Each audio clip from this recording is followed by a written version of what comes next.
चीन ने परमाणु ऊर्जा के क्षेत्र में एक लंबी छलांग लगाई है। उसने न्यूक्लियर फ्यूजन रिएक्टर के माध्यम से 100 सेकंड में 12 करोड़ का तापमान पैदा कर दिया। तो चलिए आज आपको इस खास रिपोर्ट में दिखाते हैं कि इसका पूरा ये प्रोजेक्ट है क्या और इसके माध्यम से चीन आखिरकार करना क्या चाहता है। चीन के वैज्ञानिकों द्वारा तैयार किया गया नकली सूरज असली सूर्य से 10 गुना अधिक ताकतवर है। यह असली सूर्य की तरह ही प्रकाश भी देगा और ऊर्जा की जरूरतों को पूरा भी करेगा। इस कृत्रिम सूरज का तापमान 10 सेकंड में 12 करोड़ डिग्री सेल्सियस के करीब पहुंच गया। इसका अर्थ यह है कि प्राकृतिक सूरज की तुलना में गर्मी 10 गुना ज्यादा रही।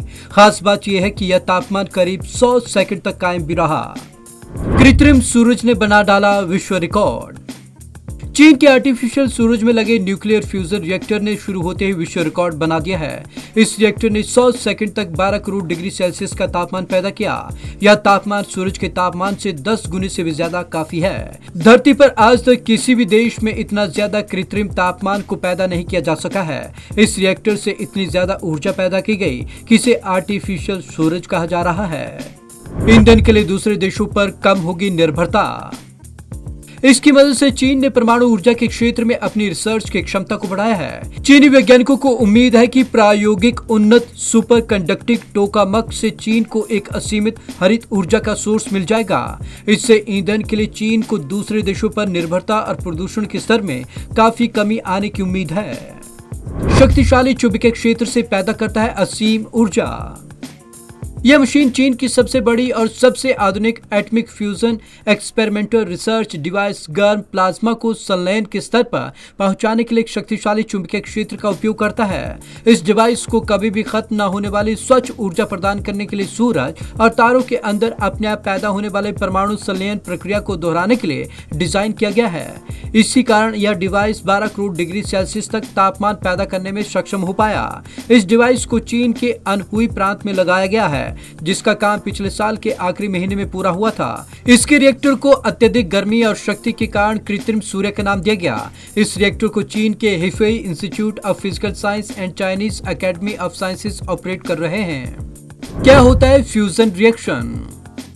क्लियर फ्यूजन से ही सूरज को ऊर्जा मिलती है। इसकी वजह से ऐसा प्लाज्मा पैदा होता है जिसमें हाइड्रोजन और आइसोटोप्स यानी कि ड्यूटेरियम और ट्राइटेरियम आपस में फ्यूज होकर हीलियम और न्यूट्रॉन बनाते हैं। शुरुआत में रिएक्शन से गर्मी पैदा हो इसके लिए ऊर्जा की खपत होती है, लेकिन एक बार रिएक्शन शुरू हो जाता है तो फिर रिएक्शन की वजह से ऊर्जा पैदा होने लगती है। ITER पहला ऐसा रिएक्टर है जिसका उद्देश्य है कि न्यूक्लियर फ्यूजन रिएक्शन के शुरू होने में जितनी ऊर्जा इस्तेमाल हो उससे ज्यादा ऊर्जा रिएक्शन की वजह से बाद में उत्पाद के तौर पर निकले।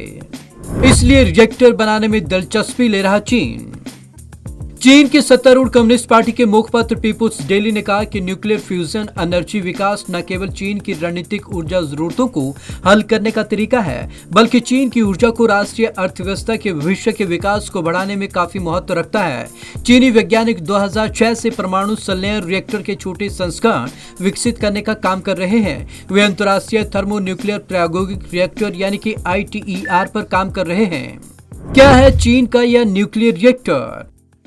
HL2M टोकामाक रिएक्टर चीन का सबसे बड़ा और सबसे advance nuclear fusion experimental research device है और वैज्ञानिकों को उम्मीद है कि इस डिवाइस की मदद से शक्तिशाली क्लीन एनर्जी सोर्स का खनन किया जा सकेगा। इस रिएक्टर में शक्तिशाली मैग्नेटिक फील्ड का इस्तेमाल गर्म प्लाज्मा को फ्यूज करने और 15 करोड़ डिग्री सेल्सियस के तापमान तक पहुंच जाता है।